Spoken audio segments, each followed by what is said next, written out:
what is the issue? Well, you guys don't have jurisdiction in the county. Okay. We do have jurisdiction in this county. We have authority. Imagine a federal ranger conducting a routine traffic stop. Brake light out. Expired registration. Simple enough, right? But what followed turned this ordinary stop into a full-blown legal confrontation between two law enforcement agencies. March 20th, 2025, Shannon County, Missouri. Rangers from the Ozark National Scenic Riverways pulled over a driver, but outside the park's boundaries. And when a local county deputy showed up, things got complicated fast. The deputy's first question was sharp. "Why are you making stops outside your jurisdiction?" The ranger explained calmly. The violation happened inside the park, but by the time the ranger navigated around traffic and caught up to the vehicle, it had already crossed the park boundary. And that spot was simply the nearest safe location. Blind curves, no road shoulder, real risk of a rear-end collision. The deputy wasn't buying it. He made it crystal clear. The sheriff and the prosecutor said, "If you keep making stops outside the park, you are going to jail." And that is where a serious legal question enters the picture. Federal law, specifically Title 54, Section 102701, gives park rangers limited authority beyond park boundaries, but only when someone is actively fleeing the park to avoid arrest. Courts have called this the fleeing exception. In 2001, in United States v. Fox, a federal court ruled that if a driver saw the ranger's lights while still inside the park and kept moving until crossing the boundary, that qualifies as fleeing, even if it was only 200 yards outside.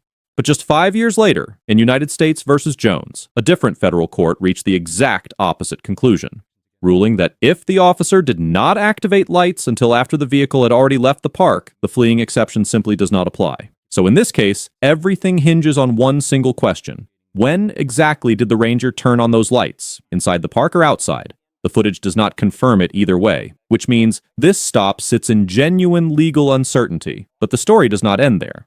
Later that same day, a second county officer pulled over a completely different park ranger on the road, not for any traffic violation, not for any observed offense, but simply to find out who had conducted the earlier stop. He pulled over a federal law enforcement officer just to ask a question. The Fourth Amendment does not allow that. Delaware v. Prowse, 1979. Stopping a vehicle requires at minimum reasonable articulable suspicion of a legal violation. Wanting to ask a question is not reasonable suspicion. It is not a constitutional basis for a traffic stop under any standard. That second stop was almost certainly an unreasonable seizure in violation of the Fourth Amendment. Through all of it, the rangers stayed calm. They cooperated, they pushed back respectfully but never escalated. Even when the second stop was clearly unlawful, they complied without resistance and tried to help the deputy get the information he was looking for. That kind of professional restraint under sustained pressure is not easy, and it is worth acknowledging. The rangers get an A-, the county deputies get a C, because while their underlying concern about extraterritorial stops was not entirely without merit, threatening rangers with arrest and then pulling over a second ranger with zero legal justification went far beyond what the situation called for. Now let's move to Georgia. And this time, the scene gets even more interesting, because the person who got pulled over was not an ordinary driver. He was a police chief. August 25th, 2022. Molina, Georgia. Two officers from the Molina Police Department pulled over Chief Jonathan Hempel of the nearby Zebulon Police Department. The reason? Dark window tint and flashing blue lights. But before the officers even stepped out of their cruiser, Chief Hempel got out of his own vehicle and walked straight toward them. That was not illegal. But the Supreme Court made clear in Pennsylvania v. Mims and Maryland v. Wilson that officers can lawfully order any driver or passenger to remain inside a vehicle during a traffic stop, because officer safety is a compelling interest. The Molina officers had every right to order him back in. They chose not to. On the tint and the blue lights, Georgia law makes tint that reduces light transmission below 32% illegal, but law enforcement vehicles are exempt from that rule. Here's the problem, though. Chief Hempel's vehicle had what is known as a ghost tag, an unregistered plate. When dispatch ran it, it came back registered to a Dodge Ram. The Molina officers had absolutely no way of knowing this was a police vehicle. So did they have reasonable suspicion to stop him? Without question. The Georgia Court of Appeals confirmed in Walker v. State that a suspected tint violation alone is sufficient grounds for a lawful stop. And on the blue lights, even if the lights were technically legal because the vehicle belonged to a law enforcement department, the officers had no way of verifying that at the time. The stop was lawful based on the information available to them. The ghost tag issue is a separate problem entirely. Georgia law requires government vehicles to be registered and their plates to clearly indicate government ownership. The only exception that might apply is for vehicles used in undercover investigatory functions, which is not typically what a police chief does on a regular day.